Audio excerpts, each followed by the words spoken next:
The XPO is a public art project that looks to actively engage rural communities by giving space and time to review, recall and renew core values and priorities. It's based in the former post office in Kilnaboy in North County Clare, which was closed down for good in 2002. The personal belongings of the former postmaster, Matty Rinn, were still in the building when I moved in September 2007.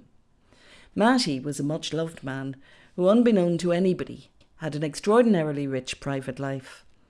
The post office still contained his books and correspondence courses in everything from English to advanced electronics. He was a shortwave radio buff, and I found over 80 tapes recorded from radio language programmes in French, German, Dutch, Spanish and Italian. Though Matty lived and remained in Kilnaboy all his life, the post office was full of evidence of his intellectual curiosity about and dealings with the wider world. This proved the template for my use of the post office as an interface between the local and the global. My first action after consultation in the community was to make the Matty Rinn archive the opening exhibition in December 2007.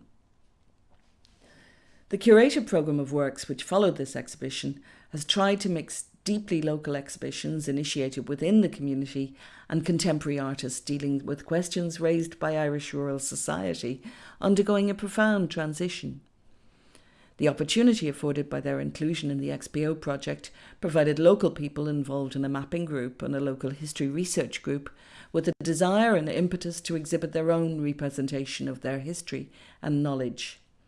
4 separate archives have been made covering different aspects of local knowledge, including an archive of photographs of the locality taken from one man's collection of over 25,000 photographs. Because the project was set up by an outsider, the space wasn't allied to any particular sector in the community and so became available to all, newcomers or locals. Negotiating the ownership of collectively researched materials was addressed by establishing a principle of free access through the XPO to all materials generated through the projects. The archives will remain at the XPO. The Once-Off Project Award received from the Arts Council and further funding from SuperValue equipped the XPO with the materials and the resources to programme and develop the space. Because the XPO was self-directed, ideas arising from the interactive process were able to evolve, remaining fluid and adapting to the changing relationship between myself and the community. The primary objective of the project was for the XPO to become self-sustaining, and it's now run by a community team. The building is open day and evenings for exhibitions, meetings, clubs and cultural events.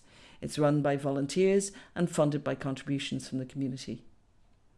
An aspiration of the project was that it become, to quote Dean McCannell, the locus of a human relationship between unlike-minded individuals, the locus of an urgent desire to share, an intimate connection between one stranger and another or one generation and another through the local object. At this moment, the XPO is fulfilling this function and looks set to continue into the future.